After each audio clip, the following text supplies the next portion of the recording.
다시 시작하자, 다시 시작하자라는 말씀으로 이 에스라 3장 말씀을 여러분과 은혜를 나누고자 합니다.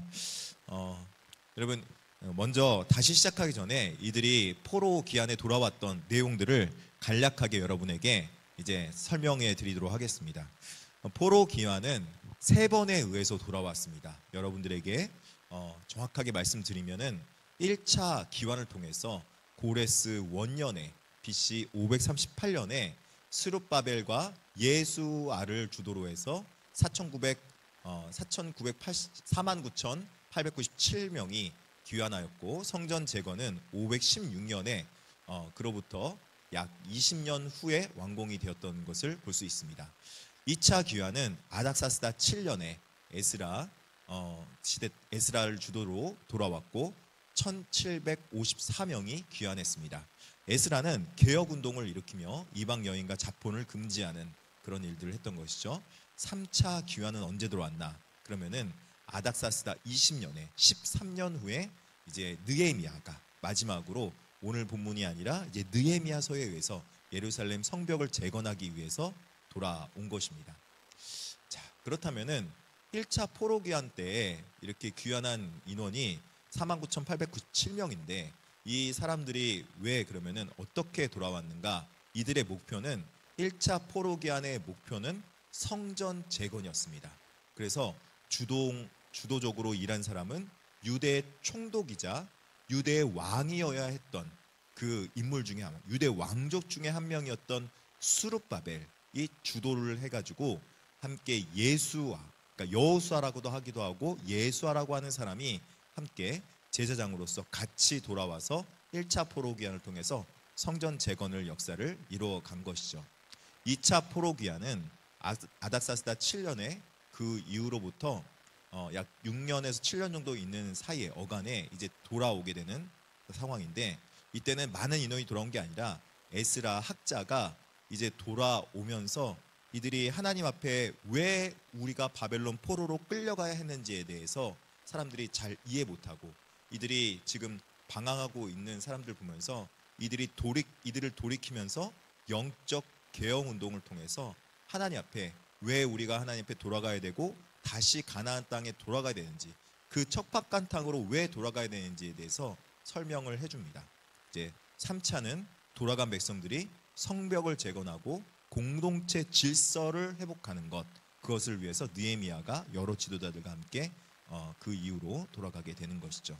이렇게 1차, 2차, 3차에서 포로 귀환을 하면서 우리가 왜 이것을 제가 또 다시 한번 언급하냐면은 가장 중요한 내용이 있기 때문에 그렇습니다. 왜냐하면 남유다가 멸망하고 나서 예레미야가 뭐라고 예언했냐면, 너희가 70년 있다가 바벨론 포로에서 귀환할 것이다 라고 말을 해서 사람들이 바벨론 포로에서 70년 있다가 돌아오는구나, 그래서 70년 있다 돌아온 1차 포로 귀환이 그 70년 이후구나 라고 생각을 할 것 같은데, 원래 역사를 정확히 보면은 바벨론 포로로 끌려갔다가 남유다가 멸망을 하고 그 이후에 70년이 된 해는 어느 때인가 세 보니까 그들이 고레스 원년, 고레스 1년에 돌아올 때가 70년에 있었던 때가 아니었던 거예요. 그러니까 하나님의 계산식에는 사람이 돌아온다고 해서 그것들이 포로 귀환이 이루어지고 또 그리고 온전히 돌아왔다고 표현하는 것이 아니라, 하나님의 계산식에는 어떤 것이 되면은 포로 귀환이 이루어지고 온전한 회복이 이루어지는 것인가 보니까, 성전의 재건이 이루어진 때를 기초로 해서 남유다 멸망하고 나서 이후부터 성전 재건될 때까지가 70년이었던 것이죠. 그러니까는 온전하게 돌아오고 회복되었다라는 때는 어느 때냐면, 그냥 이스라엘 백성들이 몸만 돌아왔다는 때가 아니라 바로 성전이 재건되었을 때가 온전히 회복되었다라고 말하는 때였다는 것입니다. 하나님의 계산식은, 그래서 우리가 이 땅 가운데 하나님 앞에 나와서 그냥 예배드리고 몸이 왔습니다 라고 하는 것으로 회복되었다라고 표현한 것이 아니라, 온전히 우리가 신약 성경에 의하면 하나님이 기뻐하시고 원하시는 성전에 연합된 하나된 모습으로 되어진 그때가 우리가 바로 회복의 시작점이다 라고 말씀하고 있는 것이죠. 믿음으로 예수 그리스도와 한 몸 된 그때서부터가 우리가 회복되는 그때라고 말씀하고 있는 거예요. 그리고 그 이후에도 계속적으로 우리가 개혁해야 되고 바뀌어 나가야 될 부분들에 대해서 에스라서를 통해서 있음을 말씀해 주고 있는 것입니다. 결국 우리가 어느 때부터 하나님, 우리가 어느 때부터 우리의 잃어버렸던 것들, 하나님 예전에 우리가 찬란했던 그 영광의 빛을 언제 회복할 수 있습니까? 언제 우리가 그 영광을 다시 돌이킬 수 있습니까? 하나님, 그렇게 묻는다면은 오늘 말씀을 통해서 깨달아는 것은 바로 하나님 앞에 우리가 예수 그리스도의 몸된 교회 완전히 하나 된 유기체라는 사실을 깨달아는 그때부터라고 말씀하고 있는 것이죠. 예수 그리스도의 몸된 교회와 유기체라는 것은 제가 어제 1:1 제자 양육 성도님들과 함께 교제를 나누면서 말씀을 전드렸는데, 예수 그리스도의 몸된 교회가, 교회는 교회고 나는 나고, 나는 내 원하는 대로 살아가고 교회는 교회대로 뜻을 살아가고 라고 생각하는 것이 아니라, 유기체라는 것은 한 몸이 되었다는 거예요. 한 몸.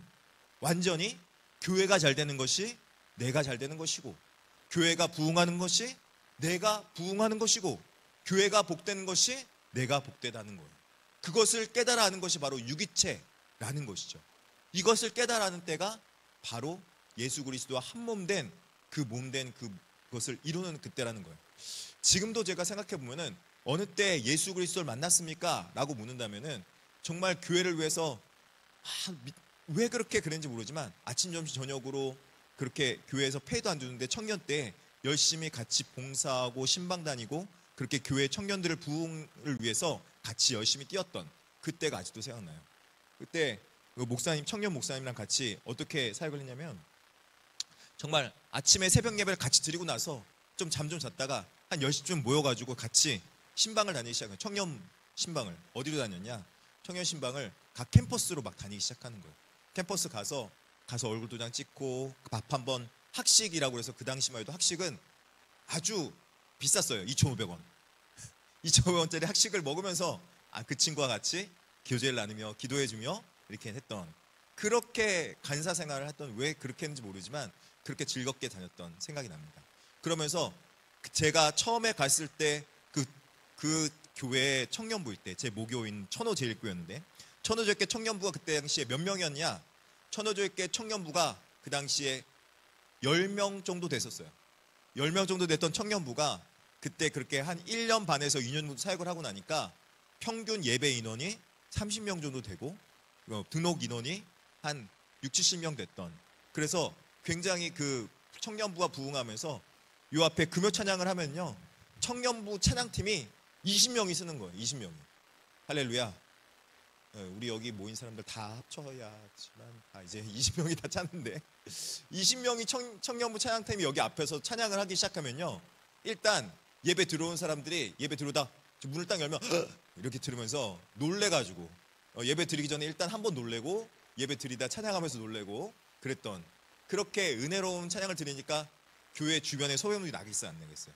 그 당시 600명 됐던 그 천호제교회 교인들이 1000명을 넘기는데 5년이 안 걸리고 그렇게 너무 즐겁게 은혜를 받았던 기억이 납니다. 저거 틀어놔도 잘 들리죠? 네, 이제 꺼졌어요. 온도가 다 차가지고. 저거 온도 굉장히 빨리 되네요. 네. 조용하긴 합니다. 저거 꺼지고 나니까. 내가 시끄러운지 몰랐는데 그랬던 생각이 납니다. 어찌됐든 우리가 어느 때부터 하나님 앞에 돌아와서 정말로 하나님이 원하시고 기뻐하시는 일들을 감행할 수 있는가, 어떻게 하나님의 회복이 온전하게 이루어지는가, 어느 때부터 그것이 이루어지는가 보면은, 돌아오기 시작한 것은 남유다 멸망 후 49년 후부터 되지만 하나님께서 진짜 돌아오고 회복되었다라는 것은 성전 재건이 되고 난 70년이 지난 이후부터가 유다의 진정한 귀환으로 보고 있다는 거예요. 우리 그 교회가 그러면 하나님 어느 때부터 진정한 하나님의 교회다운 교회 사역을 할 수 있습니까? 라고 묻는다면은 제가 감히 이렇게 말하는 거예요. 하나님 앞에 이 성전이 봉헌되는 때부터라고 당연히 말할 수 있습니다. 그래서 헌당 예배를 드리는 그때가 어느 때인지 모르지만 하나님 그때가 어이구 네, 괜찮네 그러면서 크는 거야. 우리가 그때부터 하나님의 사역을 감당할 수 있다, 그렇게 생각한다는 것입니다. 우리는 그래서 이 일들을 위해서 그러면 어떻게 일을 감당해야 되는가, 3장 1절 같이 한번 읽어보겠습니다. 자, 시작. 이스라엘 자손이 각자의 서급에 살았더니 일곱째 달에 이르러 일제히 예루살렘에 모이지라. 하나님의 일들을 감행하고 하나님의 일들이 시작한 때는 어느 때부터인가 보면은 모든 이스라엘의 역사와 우리 신앙의 역사와 똑같아요. 지금 보니까 일단 모여야 돼요. 모여야 역사가 일어나요. 모여서 함께 일을 할 때, 모여서 함께 예배를 드릴 때, 모여서 함께 교제를 나눌 때, 모여서 함께 은혜를 나눌 때, 모여서 성경 공부를 할 때, 모여 찬양할 때 모여야 된다는 것입니다. 할렐루야. 모여야 역사가 일어나게 되어 있습니다. 모이지 않으면 역사가 일어나지 않아요. 근데 어떻게 모이냐? 모이는 이유와 목표가 있습니다. 일곱째 달이라고 말씀하신 이 일곱째 달은 이스라엘 역으로 종교력으로 7월을 말하는 거고, 오늘날 우리나라 일반 달력으로 기준으로 말을 하면은 9월에서 10월 사이를 말하고 있는 거예요. 9월에서 10월 사이가 지금 어떤 달인가 보면은 일곱째 달은 종교력으로 나팔절, 속죄일, 초막절이 함께 있는 굉장히 귀중한 달입니다. 이 달은 종교력으로는 첫 해를 기념하는 날이 바로 나팔절의 시작입니다. 7월 달부터 1월이에요. 종교력으로. 그래서 이때 나팔절은 무엇을 하냐면 새로운 영적 각성과 준비를 하며 그것을 기념하며 나팔을 부는 그 해가 바로 나팔절 1월이자 종교로 일반적인 음력으로는 7월이고, 그리고 나팔절 종교력으로는 1월을 기념하는 것입니다. 즉 영적으로 우리가 하나님 앞에 모여서 각성하자 하는 그때의 시작이 바로 나팔절이라고 말하는 거예요. 그 다음에 이루어지는 것이 무엇이냐면 10일 후에 속죄일, 대속죄일이 있어서 이스라엘 전체가 함께 모였을 때 함께 다 같이 행하는 게 있어요. 그때 대제사장이 그때만 1년에 한 번 들어갔는데 지성소로 하나님께 들어가서 속죄 제사를 드리고 말씀을 받아옵니다. 그 말씀을 받으면서 한 해의 시작을 열어가는 거예요. 하나님 앞에 드려지는 나아가는 그 길을 여는 거예요. 그래서 이 일을 통해서 하나님 앞에 나아가고, 또 그 일 이후에 5일 이후에 초막절이 벌어지는데, 초막절은 하나님 앞에서 첫 해를 시작하며 지난날에 지켜주셨던 광야 40년 동안 하나님께서 우리를 광야 가운데서 초막 짓고 살았는데도 지켜주심에 감사합니다 라는 기쁨으로 감사의 예배를 드리는 오늘날의 추수감사절의 시작이 바로 초막절의 그 의미와 상통하는 날입니다. 하나님 앞에 먼저 감사하며 날아가는 그 해, 그것이 바로 초막절의 해라는 거예요. 이것들이 일곱째 달에 다 이루어지면서 먼저 하나님 앞에 회개하고 우리가 죄사함 받고 용서함 받고 하나님 앞에, 그리고 나서 말씀을 받고 나서부터 모든 감사를 통해서 나아가는 이 모습을 통해서 일제히 하나님 앞에 영적 각성을 이루어지는 것부터 모든 것이 시작이 된다라고 말씀하고 있는 것입니다. 우리 하나님 앞에 나올 때는요, 한 가지 가져야 될 마음이 있어요. 뭐냐면요, 그냥 나오지 말고, 그냥 우리가 예배드리지 말고 하나님 앞에, 하나님, 제가 하나님 앞에 나아갑니다. 제가 하나님 앞에 나아가서 내가 하나님 앞에 응답받지 않고는 한시도 못 살아갑니다. 반드시 하나님 복 내려주시고 반드시 하나님 너에게 응답하여 주옵소서, 각오하고 나아갑니다. 이런 마음의 영적 각오가 필요하다는 거예요. 그냥 왔다 그냥 가는 것이 아니라, 그냥 우리가 예배 참석했다고 내 책무를 다했다고 하는 것이 아니라, 첫째는 결단의 예배가 필요하다는 거예요. 결단의 예배. 뭘 하든지 간에 우리가 결단이 필요해요. 결단 없이 뭐가 이루어집니까? 결단 없이 뭐가 작정이 됩니까? 저 꺼도 괜찮을 것 같아요. 이제 괜찮아요. 더워요. 충분히. 결단 없이 무엇인가 이루어집니까? 절대로 그렇지 않아요. 뭘 하든지 간에, 무엇을 행하든지 간에 결단이 먼저 있어야 돼요. 우리 소희가 공부를 한다고 맨날 책상에 앉아있는데 결단 없이 시간만 책상머리 앞에 앉아서 계속 있는 거예요. 그래서 항상 하는 말 있죠. 엉덩이 붙이고 앉아있는 시간과 절대 필요하지 않아. 공부는 너가 마음 먹고 집중해서 1시간 2시간을 해낼 때 네가 엉덩이만 붙이고 그냥 시간 보내는 3시간 4시간보다 훨씬 날 거라고. 2시간을 1시간을 보내더라도 내가 집중력 있게 결단하면서 하나님 앞에 나아가는 그 공부 시간을 드릴 때 너가 진짜 하나님 앞에 나아가는 것이지, 너가 지금 책상에 앉아있다고 공부하는 게 절대 아니에요. 하나님 앞에 너가 그런 모습으로 나가야 돼. 제가 항상 얘기하죠. 하나님 앞에 나아갈 때도 여러분 2025년도 이제 연말이 되어가고 있는데 여러분이 꿈꾸는 것, 여러분이 계획하고 있는 것 다 이루어지고 있습니까? 다 계획된 대로 가고 있습니까?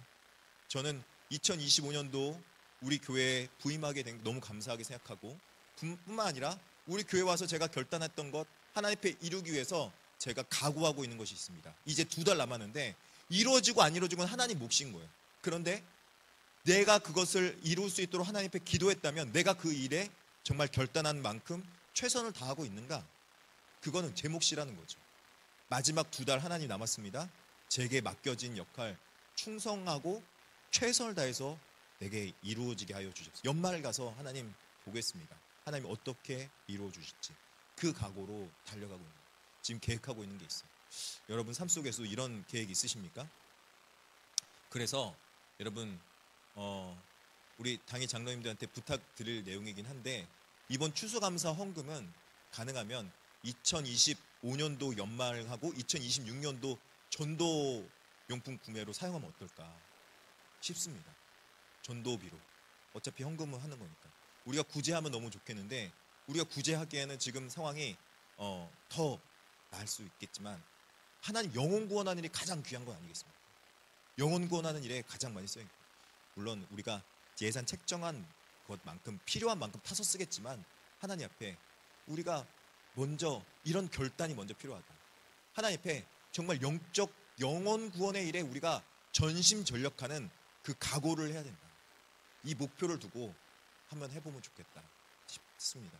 따로 여러분들에게 전동 걷는 것이 아니라 2025년도 추수감사 헌금을 낸 것을 미리 감사함으로 내고 2026년도 추수감사 헌금 때 하나님께서 얼마나 많이 거두게 해주실까 기대하는 마음으로 저는 계획하고 있는 거예요. 기도하면서 하나님 2020년도 추수감사 헌금 이만큼 하나님께 드리면 2026년도 하나님께서 얼마나 하나님께서 우리에게 많은 것으로 걷게 해주실지 기대합니다.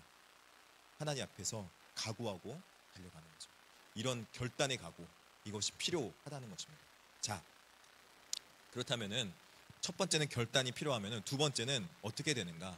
두 번째는 3장 2절 말씀입니다. 우리 한번 같이 한번 그 전에 3장 1절의 말씀에 일제히 예루살렘에 모인지라. 여기서 일제히라고 말하는 일제히는 다 같이 모였다 그런 뜻도 있지만 여기서 일제히란 말은 한 마음 한 뜻으로 함께 모였다라는 것을 말합니다.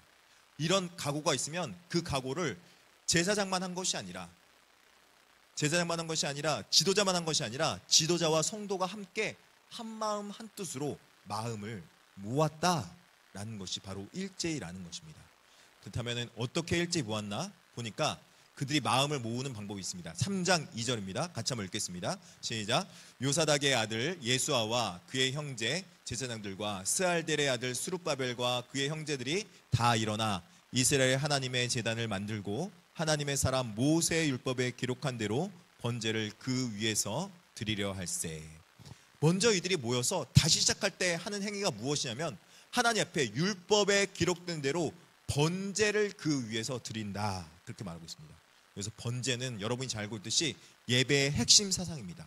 예배는요 하나님 앞에 나의 것을 모든 전부를 드린다는 마음으로 헌신하는 마음으로 예배 드리는 거고요.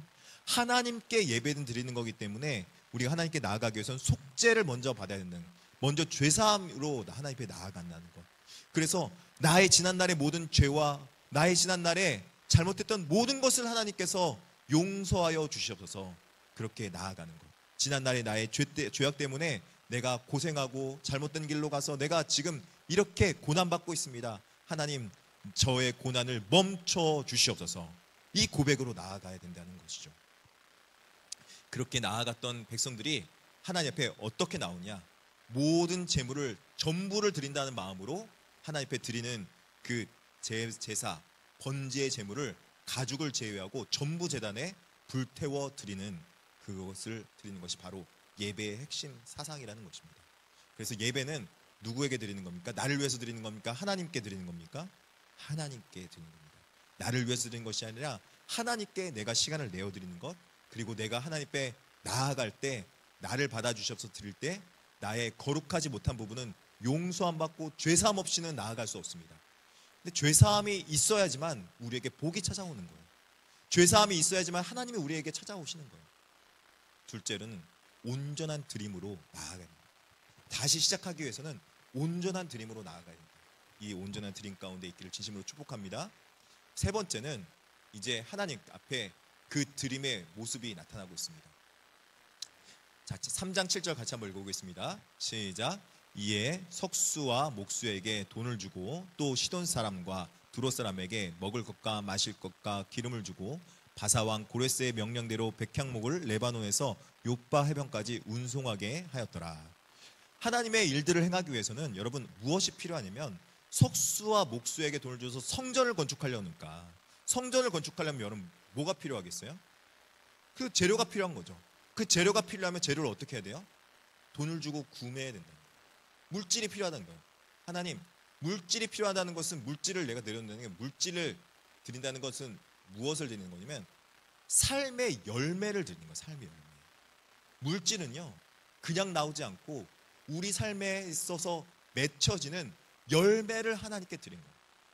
많거나 적거나의 핵심이 있는 것이 아니라 열매 맺을 수 있도록, 우리 삶에 열매 맺을 수 있도록 하나님 열매 맺는 삶이 되게 하여 주시옵소서. 할렐루야. 열매 없는 삶을 하나님께서, 예수님께서 뭐라고 한지 아세요? 여러분, 예수님이 사랑의 하나님이기 때문에 저주 안 하신 줄 알죠? 무화 나무를 보고 예루살렘 입성하자마자 저주를 했어요. 왜 저주한지 아세요? 열매 없는 나무를 보고 저주하셨어요.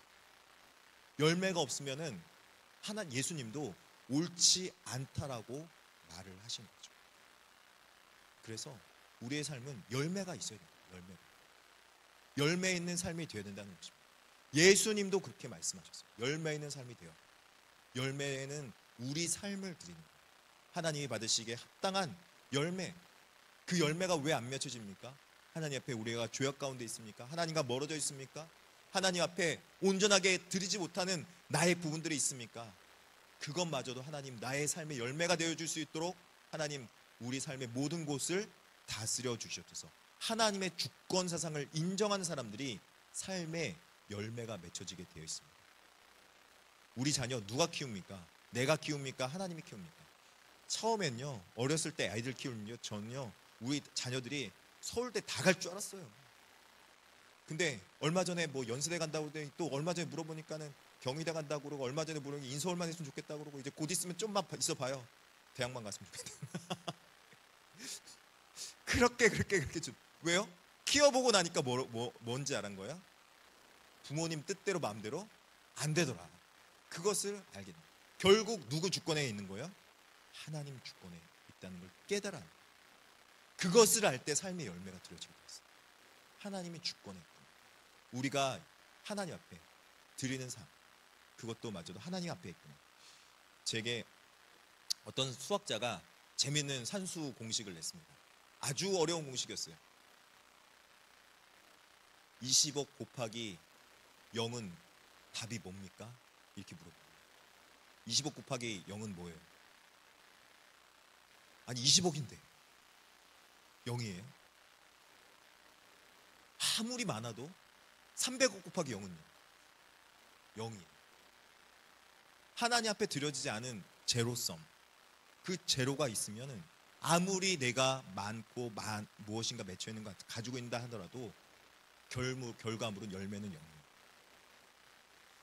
그렇게 되고 결국은 제로섬으로 돌아옵니다. 이거를 이스라엘 백성들에게 계속 알려주고 있는 거예요. 가나안 땅으로 들어갔습니다. 가나안 땅에서 풍족하게 거둘 줄 알았어요. 풍족하게 거둔다는 약속을 해줬어요. 그래서 그들이 열심히 풍족하게 막 거두기 시작했어요. 많아졌어요. 솔로몬 때는 엄청난 땅을 거뒀어요. 금으로 칠한 황금 성전을 가졌어요. 황금 기물을 많이 가졌어요. 정말로 금이 넘쳐났다고 성경에 표현하고 있고, 금 방패를 가지고 군대가 왕궁을 지켰다라고까지 말을 했어요. 그런데 그것들이 언제 없어졌는지 그 순식간에 다 없어져 버렸어요. 어느 때요? 바벨론의 포로로 끌려가기 전에 조금씩 없어지기 시작하더니 어느 날 그들의 창고는 0이 돼 버렸습니다. 분명히 얼마 전에 내 통장에 돈이 있었는데 한 달 몇 말 되고 보니까 0. 이상한데? 왜 그런 일들이 벌어집니까? 하나님 앞에 우리 삶의 주권이 돌아와야 된다는 것입니다. 다시 시작하기 위해서는 우리 삶에 하나님 앞에 열매를 질 수 있는 삶이 되어야 됩니다. 하나님 주권을 인정할 수 있길 바랍니다. 하나님 앞에 기도해야 됩니다. 하나님 앞에 의뢰하는 백성, 그 백성들이 나와서 하나님 앞에 성전 재건을 이루면서 다시 시작하는 거예요. 다시 시작하는 성전의 모습은 처음엔 초라해 볼 수 있어요. 우리 3장 12절과 13절을 같이 한번 읽어보겠습니다. 시작. 제사장들과 레위 사람들과 나이 많은 족장들은 첫 성전을 보았으므로 이제 이 성전의 기초가 놓임을 보고 대성통곡하였으나 여러 사람은 기쁨으로 크게 함성을 지르니 백성이 크게 외치는 소리가 멀리 들리므로 즐거이 부르는 소리와 통곡하는 소리를 백성들이 분간하지 못하였더라. 우리 교회에서 떠나갔던 많은 사람들이 있습니다. 그리고 그 분들이 돌아올 수 있기를 제가 기도하고 있는데, 근데 이미 그들이 그곳 가운데 정착해 있기 때문에 이 돌아오는 게 쉽지 않은 것 같아요. 그러나 그럼에도 불구하고 하나님께서 돌이키시고 돌이킬 영혼들이 있다면 하나님 돌이켜 주시옵소서. 근데 성전의 지대를 좀 보게 해주옵소서. 예전에 그 수많았던 그 성전의 지대를 크게 놨던 그 아름다운 성전, 그렇게 넓고 화려하고 멋진 성전을 예전에 봤던 옛 어른들은 그 성전에 나중에 지어서 지대를 놓는 그 터를 보면서 저렇게 예전에는 저기 저 마당까지 저 해가지고 몇백 평 몇천 평의 그 성전을 짓고, 그래도 그 성전에 가득가득 채워서 사람들이 못 들어갈 정도로 가득 찼던 그 성전의 옛 지대를 봤던 옛 사람들의 모습이 눈에 선한데, 그 눈에 선했던 그 사람들이 지금 놓여지는 이 약한 기초의 조그만 모습을 보면서 얼마나 부족하고 얼마나 나약해 보일까. 그런데 그 나약해 보이는 한탄스러운 그 모습에서부터 시작할지라도 내 처음 시작은 미약하였으나 나중은 창달이라 했던 그 말씀처럼 우리가 처음은 나약해 보일 수 있습니다. 지금 보잘것없어 보일 수 있습니다. 그러나 그곳 가운데 크게 외치는 소리가 있어서 통곡하는 소리도 나고 즐거이 성전 지대를 놓는 젊은 세대들도 있고, 이 두 개가 함께 어우러지는 공간이 되어야 된다는 것입니다. 안타까움과 기쁨이 함께 어우러지는 공간. 교회는요, 다 잘 되는 일만 있지 않아요. 때로는 안타깝고 힘들고 속상하고 원통한 그런 일들, 예전에는 내가 그렇게 잘 살았고 누렸고 많은 것을 우리 영위했는데 그 영위했던 어디 가고 이제 돌아와 보니까 하나님, 제가 지금 마치 이스라엘 백성들이 돌아온 것처럼 지금 이 자리에 있습니다. 그러나 그 원통함 속에서도 하나님의 기쁨의 소리, 즐거이 부르는 소리, 그럼에도 불구하고 지금 다시 시작하면 다시 일어설 수 있습니다. 주님 회복시켜 주시옵소서. 할렐루야. 주님 회복시켜 주시옵소서. 그 회복의 때를 기대하면서 즐거이 부르는 소리와 통곡하는 소리가 함께 어우러지는 곳. 여러분, 지금 이 안타까움 속에서도 그럼에도 불구하고 기쁨의 찬양 소리가 여러분 들립니까? 우리 이곳이 앞으로 하나님의 전으로 가득 차고 하나님의 성도들이 가득 차서 성전의 지대를 다시 놓고, 그래서 아름답게 지어져갈 그 아름다운 그 성전의 모습이 기대가 된다면 오늘 우리가 드리는 예배가 다시 시작하는 첫 단추가 될 줄 믿습니다. 믿음의 결단으로 하나님 앞에, 하나님, 제가 하나님 앞에 우리 영적으로 회복되고 우리 가정이 회복되고 우리 삶이 회복되면 하나님 앞에 믿음의 결단 드립니다. 내가 하나님 앞에 이것 하나님과 약속하겠습니다 라고 하는 것이 있다면 여러분, 하나님과 믿음의 결단, 누구하고도 하는 것이 아니라 신 앞에선 단독자의 모습으로 하나님 앞에 나아가는 저와 여러분 되길 진심으로 축복합니다. 그 일들 위해서 여러분이 수고했고 애썼습니다. 우리 다시 한번 그 부러운 모습이 넘쳐날 수 있기를 진심으로 축복합니다. 우롱과 기쁨이 함께 공존하는 곳, 바로 성전 이곳에부터 시작할 수 있기를 진심으로 축복합니다.